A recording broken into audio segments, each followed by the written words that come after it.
afternoon, ma'am. Thank you for this privilege to have this interview with you concerning about your active participation and in any organization concerning school and community. So we have here 5 questions, and we would like to have your insights and ideas on. So first, thank you, Miss Arnalyn, for the opportunity to be chosen as one of your subject. Am I correct? So yeah, thank you for that one and to the whole team. So are we going to start? Yes. So our first question, ma'am, is as a former guidance counselor and alumni coordinator. Yes. So what are the challenges you faced along facilitating and implementing projects and partnership in contribution for the school development?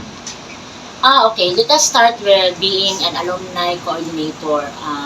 In my time, the alumni tracer study is not yet that well implemented, and the nature of our students when they graduated, they tend to focus on their own lives, and they have little time to go back to their alma mater. So the challenges there is how to get back the participation and involvement of our alumni to participate in school activities. Basic example, Ms. Arnalyn and Mr. Mike. Example, we have our foundation day. Can you invite your alumni to come, considering that they have also their personal life and work or job done, no? Or they are focusing now for their own progress. And as a guidance counselor, the challenges would be then is about also scheduling of the students, because most of our students are only focused, and not that they are only, but as you can see in our curriculum, you are overloaded with academic requirements or subjects. Example, you have 30 units in one semester. Am I correct? 30 units. So because the guidance counseling office should focuses on personality development and other form of services that is out from the academic activities, it is not given priority. But of course, in guidance, the mental health, as well as personality development and making the students ready mentally and emotionally is important. But it was not being prioritized, considering that, of course, marabang it's already the culture that academic is my focus. I don't have time for other avenue or other activities like that. But of course, these are all being we overcome all this one by simply having a good plan of activities and sitting with other heads of the offices. So, our second question, ma'am, is, in your experience, what are some effective ways for teachers to collaborate with the PTE and alumni in creating a positive and supportive learning environment for students? Okay, Mr. Man, coming out with an effective collaboration among the stakeholders you have just mentioned, alumni and the PTA, Yes. is of course, if there are school activities, let these stakeholders be involved and be part of the activity. Example, if we have our foundation day, they should be invited, or a representative coming from the Parents Teachers Association should be there to sit as a representative of that certain activity. In that way, even the law recognized that there should be a recognition of all of this because they contributed to the operation of the school. Not only limited to alumni representative or parents representative, but faculty representative as well. No? Or that's why I would like to add na lang, no, for you, we only do not limit when it says stakeholders, the one that you are commonly exposed to, parents, alumni, but also including faculty and government officials. These are also stakeholders that are part of the planning, part of the support system of the operation of the school that will support the administration of the school. Okay. I hope I answered your question. Again, how it was being, it's more on Kanang collaboration, ma'am. yeah, how to make it effective. So my third question, ma'am, is we all know that teachers often play a crucial role in connecting alumni with current students. So, how do you encourage teachers to actively engage with alumni, and what benefits do you believe this brings to the school and So the question is more on how do we connect encourage the teachers, fellow teachers, to actively participate? yeah that's really difficult, but in encouraging them once again, we should make annual or at least every 2 years. It should be a practice to have an alumni homecoming. Okay, that's the only way we can. Basically, when you say alumni, networks of graduates Yes, that we have to link them even if, yeah, by paths, di ba? Even if they graduated in year 1955, you should have know the graduate of 2000. So, it should be a practice of the school, not to be done maybe annually because the preparation is quite difficult, yes. but it could be done every other 2 years, so that there is enough time to prepare. In that way, when there are activities like that one, we tend to let the stakeholders join hand in hand for that activity. As for the teachers, yeah, make them involved once again and make them part of the activity so that they will genuinely be part of it.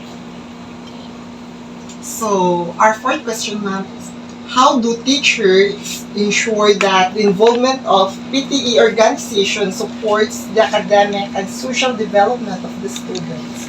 Yeah, the PTA, the way that we can assure that the PTA is in support to the thrust, no, or the goal of the school and the teachers, of course, um, include them in the planning and orient them with the vision and mission of the school so that all their projects as well as their programs are also inclined towards the vision mission of the school. Okay, it's not good also that this is the vision mission of the school, but this is the direction of the PTA.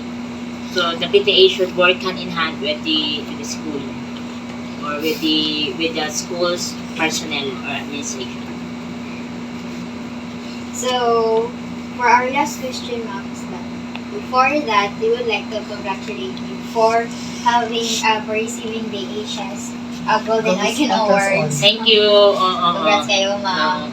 So, our question is, how do you feel upon receiving the Asia's Golden Icon Award as exemplary leader in education and development, and how does it influence your life as a teacher? That's a Miss Universe question. To the first question, how do I feel? Basically, it's an initial reaction to be happy. But on the second part of my feeling is it's another challenge because by receiving that award is not about bragging it, but a challenge to become more inspirational, to do more good or to multiply the goodness. Kasi we are given that award because of the services and the community extension we have before.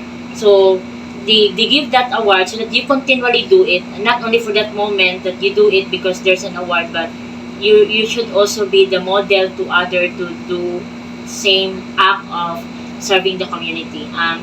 That award is simply because of our community outreach before in going to Barangay Saad in year 2018 when there is that conflict there, the war, then wherein I pulled these different professionals, teachers, then we went there to help them, not to help but to orient these children about not to become an NTA, something like that one. Because their mindset there, if you will ask them, what do you want to become when you grow old?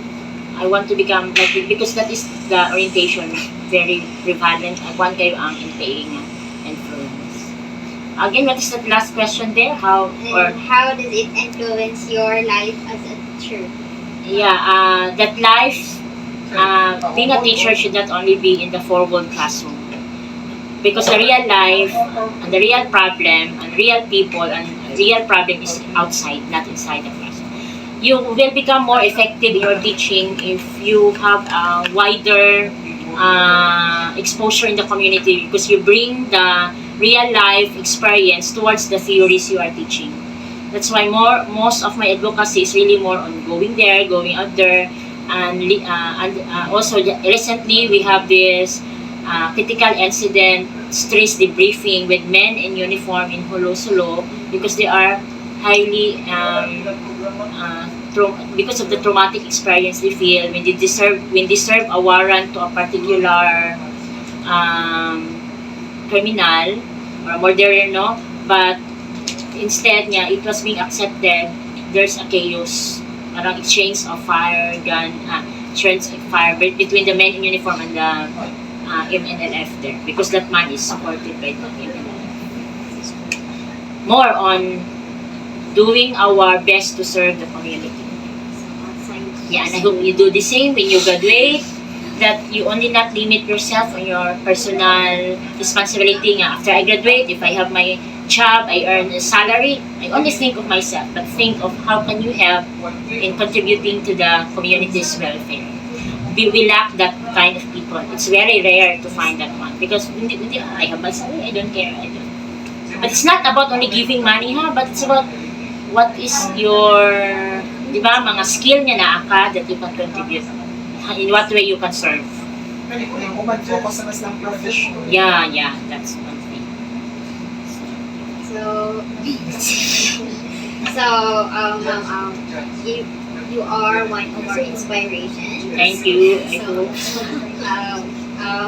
hoping that our future will be brighter, same as yours.